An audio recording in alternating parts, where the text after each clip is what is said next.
Hola, ¿qué tal amigos de Juris Box? Sean bienvenidos una vez más. Yo soy Josué Santos y estamos el día de hoy con...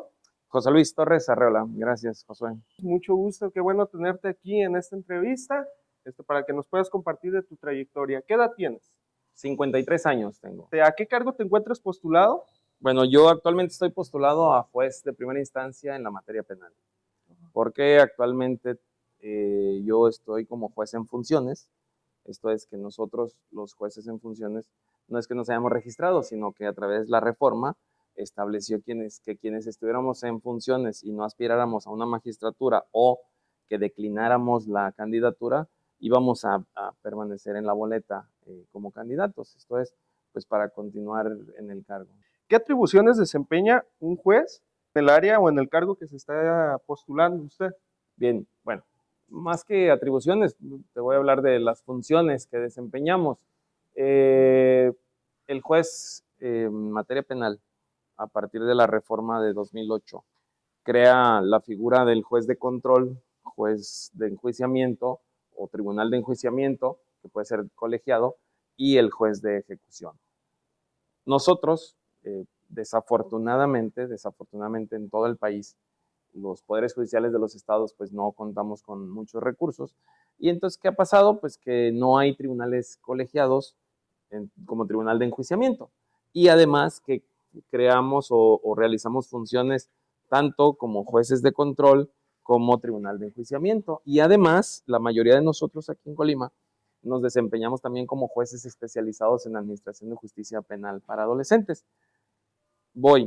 Como juez de control, evidentemente el fundamento legal del juez de control está en el artículo 16 constitucional, porque se trata de un juez de legalidad, en realidad, porque necesitamos, las funciones que desempeñamos son, ya sea escuchar la audiencia inicial de formulación de imputación por parte del Ministerio Público, y en esa misma audiencia, ya sea con o sin detenido, resolvemos respecto del control de la detención, resolvemos respecto de la solicitud de vinculación a proceso y de la imposición de medida cautelar, investigación complementaria, y llevamos el proceso durante la etapa también intermedia hasta la emisión del auto de apertura a juicio oral, y ya después pasa a un tribunal de enjuiciamiento que, como te digo, puede ser otro juez de control, y a nosotros nos toca fungir como tribunal de enjuiciamiento.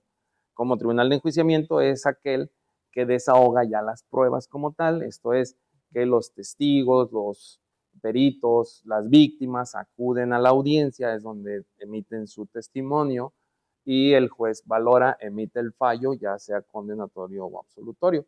También desarrollamos o emitimos órdenes de cateo, órdenes de aprehensión, autorizamos actos de investigación que requieren control judicial, porque aquí parte de esta reforma y lo que hemos vivido durante este tiempo es la confusión de la gente entre la función, digamos, del juez de primera instancia, entre el fuero común y el fuero federal, incluso el juez cívico, incluso mucha gente confunde al juez. A nosotros nos dicen, tú eres juez, me puedes casar. Pues no, quien los puede casar es el oficial del registro civil, que antes sí se le denominaba juez. La diferencia entre la federación y nosotros, pues es que ellos ven asuntos de delincuencia organizada, de algunos de contra la salud cuando la cantidad es superior, algunas leyes especiales como son la de ley de armas de fuego y explosivos, la ley federal de armas de fuego y explosivos, delitos fiscales, delitos en donde resulta ser víctima la nación. Vamos a pasar, si gusta, a la siguiente pregunta, que es que nos cuente un poco de su experiencia profesional. ¿Quién es usted? ¿Quién soy yo? Bien, bueno, como te dije, soy nacido aquí, bueno, no te había dicho, soy nacido aquí en Colima. Mi familia, mis raíces, por el lado de mi padre, es de Manzanillo, Colima. Digamos que yo hubiese nacido en Manzanillo, pero en aquellos años, en el 72 que yo nací, pues nos traían a nacer a Colima. nacíamos aquí en Colima, porque aquí estaba la familia de mi madre. Entonces nacíamos en Colima y nos regresaban a Manzanillo. Ya después nos trasladamos a la Ciudad de México, nos venimos a Colima en 1979-80, y aquí estudié mi primaria, aparte, bueno, 4 años de primaria, toda mi secundaria, preparatoria. Cuando yo salgo a la preparatoria, por cuestiones económicas, tuve que dejar la escuela, me fui a radicar a Estados Unidos con un tío a trabajar allá. Regreso en 1992 y yo iba llegando de Estados Unidos y pues bueno, vi la oportunidad y dije, bueno, yo también cuando estaba en la prepa quería estudiar Derecho, aunque estudié en la prepa Comunicación Social, y bueno, nos quedamos en la carrera. Salí en la generación 97, 92-97, pero desde el 96 yo ya estaba ejerciendo funciones como actuario en el Juzgado Segundo de lo Penal, donde se me dio una oportunidad.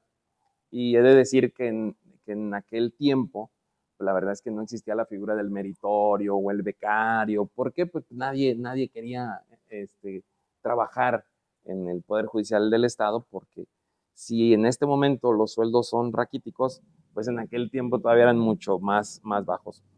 De ahí me dan mi primera oportunidad en junio del 97 para ser secretario de acuerdos. Después me pasé en 2001 a de proyectista. De proyectista estuve de 2001 en la primera sala penal hasta 2010, donde salgo una temporada para trabajar en la Defensoría Pública Federal en Salina Cruz, Oaxaca, y en Matamoros, Tamaulipas. Regreso, como yo, digamos que perdí mi carrera judicial, regreso ya como actuario nuevamente, ahora sí que a picar piedra. Sí. Regreso como actuario, se me da otra oportunidad como actuario, y después, ya años después, se me da la oportunidad como proyectista, y en noviembre de 2014 me designan juez tercero penal. Extinguimos ese juzgado en diciembre de 2015. De ahí paso a extinguir el área penal de lo que era el entonces juzgado mixto de Armería. Ese juzgado mixto de Armería conocía todas las materias, y bueno, yo voy y extingo la materia penal. Después me pasan al juzgado de adolescentes en Comala, y desde 2016, septiembre más o menos, vengo fungiendo como, además de que hacía las veces de juez de adolescentes, y todavía las hago, como juez de control y tribunal de enjuiciamiento ya en adultos, aquí en el primer partido judicial. Y fue hasta 2018 donde se crea un concurso de oposición abierto, donde la mayoría de los jueces concursamos, y te puedo decir que desde enero del 2019 fue mi último nombramiento como juez, ya por examen de oposición, como estamos todos los jueces en materia penal. Ok, hasta la fecha. A la fecha, sí, sigo fungiendo como juez penal aquí en el primer partido judicial. Excelente, pues mira, qué nutrida trayectoria, muchísimas felicidades. Gracias. La verdad, se lo reconocemos aquí. Vamos a pasar a la siguiente pregunta. ¿Qué es la justicia para usted? Bueno, fíjate que la justicia, cuando yo era estudiante, nos preguntaba a un maestro, que en paz descanse, que si creíamos en la justicia o por qué estábamos estudiando Derecho. Y nos daba una explicación, y voy a eso, porque en realidad la justicia no es nada más la impartición de justicia, ¿no? La justicia en todos los ámbitos de nuestra vida, creo yo que es dar las oportunidades a todos nosotros como ciudadanos de progresar, de tener aspiraciones para crecer. Evidentemente tiene que ver la administración de justicia a través del Poder Judicial del Estado, pero creo que la justicia se da desde nuestras infancias, ¿verdad? Y en todos los ámbitos de sociedad. ¿Cómo?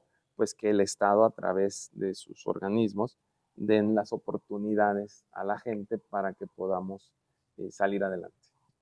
Vamos a pasar a una pregunta que nos han pedido mucho. ¿Qué opinas sobre la reforma al Poder Judicial? La reforma al Poder Judicial. Bien, bueno, evidentemente te puedo decir que pues cuando se da esta reforma al Poder Judicial, y que se venía anunciando, en realidad se vino anunciando desde el año pasado, 2024, principios de 2024, pues nosotros nunca estuvimos de acuerdo con ella. ¿Por qué? Porque evidentemente creo que está mal, el objetivo como tal es un poco, no tiene un buen fundamento. ¿Por qué? Te voy a decir qué pasa. Evidentemente lo que se trató de proteger o de atacar fue a la Suprema Corte de Justicia de la Nación y al Poder Judicial de la Federación bajo el argumento de que pues se protegía a ciertas personas o que se gastaba mucho o que tienen unos sueldos muy elevados. Y entonces, ¿qué pasó? Sí, puede decirse que, o que también había nepotismo en el Poder Judicial de la Federación. Yo no te puedo decir que sí, sí lo hay como tal, pero ¿por qué? Porque pues yo no he estado dentro del Poder Judicial de la Federación, pero sí, lo que sí te puedo decir es que sí era una cuestión muy difícil de ingresar, porque en algunas ocasiones intentamos ingresar al Poder Judicial Federal, pero bueno, aquí el detalle fue que nos metieron a todos en la bolsa. En el paquete de la reforma judicial nos meten a todas las entidades federativas. Y bueno, creo que si bien en su momento se pudo haber buscado una reforma paulatina digamos, en ciertos cargos, vamos a suponer el ejemplo de los ministros eran, bueno, antes de la reforma, eran elegidos a propuesta del Ejecutivo, aprobados por el Senado de la República. Igual aquí en Colima o en las entidades federativas, así era el proceso. Esto es, el Ejecutivo hace la propuesta, el Legislativo aprueba y se designaba a los magistrados. Entonces, ¿qué pasó? Pues que podía haber llegado ahí, hasta ahí la reforma. Esto es, la elección popular de los más altos niveles, ministros y magistrados en las entidades federativas, que era o es el equivalente, digamos, de la federación a las entidades federativas. Pero, ¿qué pasó? Que vinieron y arrastraron a todo el personal de carrera judicial. Claro. Por eso les invitamos a todos ustedes, a las personas que nos están escuchando, que nos están viendo, a que se metan a los perfiles del IE, conozcan los perfiles y las trayectorias de todos los candidatos, informen, para que lleguen a este cargo público los mejores preparados, los que tienen mejor experiencia, más conocimiento y que demuestran capacidades para desempeñar estos cargos. Así que los invitamos al portal del IE. Bueno, la pregunta sería, ¿qué opinas sobre la prisión preventiva oficiosa? Bueno, ya creo que por lo que te he comentado vas a entender más o menos mi respuesta. Primero, evidentemente, te voy a tocar un punto sobre la prisión preventiva oficiosa. Fíjate que yo siempre he opinado que si nuestros legisladores o el constituyente permanente hubiese dejado como prisión preventiva oficiosa nada más 2 o 3 delitos, que son los que la gente ve como más graves o más severos, secuestro, homicidio y violación, como con prisión preventiva oficiosa, quizá no hubiese pasado mucho, porque inclusive ahí existe jurisprudencia en el sentido de que la revisión de la medida cautelar a que se refiere el mismo texto constitucional no procede en esas conductas, sobre todo en secuestro sobre todo. ¿Y qué pasa? Mira, venimos arrastrando una cultura de que toda persona que comete una conducta ilícita, incluso un delito culposo, va a prisión. Esa era la cultura de antes. Esta reforma constitucional de 2008 precisamente va adecuándose a los tratados internacionales que México ya había firmado desde hace muchos años, que entonces nuestra legislación o nuestra misma constitución no se habían hecho las adecuaciones. Y una de ellas es el respeto a la presunción de inocencia. Si yo dejo en prisión a una persona solo por habérsele imputado, y la imputación es la comunicación que le hace el Ministerio Público a la persona de que está haciendo una investigación en su contra, con ese solo hecho de la imputación, dejarlo en prisión porque está siendo investigado, a mi criterio, creo que sí violenta el principio de presunción de inocencia. Bueno, en 2019 se adicionan más conductas ilícitas a la prisión preventiva oficiosa, y voy aquí a lo peligroso. Se adicionan delitos electorales, delitos fiscales, y bueno, al final de cuentas, creo que ahí es donde está lo peligroso de jugar con la prisión preventiva oficiosa. Aquí lo más difícil, lo más peligroso que yo le veo a la prisión preventiva oficiosa es cuando nos obliga el legislador, el constituyente permanente, a no poder hacer interpretación de los tratados internacionales, eso contraviniendo el artículo 1 constitucional, que dice que todas las autoridades estamos obligadas a respetar y los derechos humanos y los tratados de la Constitución y de los tratados internacionales firmados por México.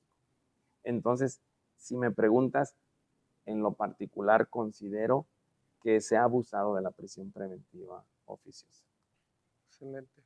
Bueno, muchísimas gracias por compartir esta opinión con nosotros, con el público de Jurisbox. Muchas gracias, de verdad. Pues gracias a ustedes por su invitación. No, al contrario, por aceptarnos este espacio y darnos este tiempo, pues para que las personas conozcan su trayectoria y pues esténse al tanto del portal del IE y pues participen en esta actividad electoral.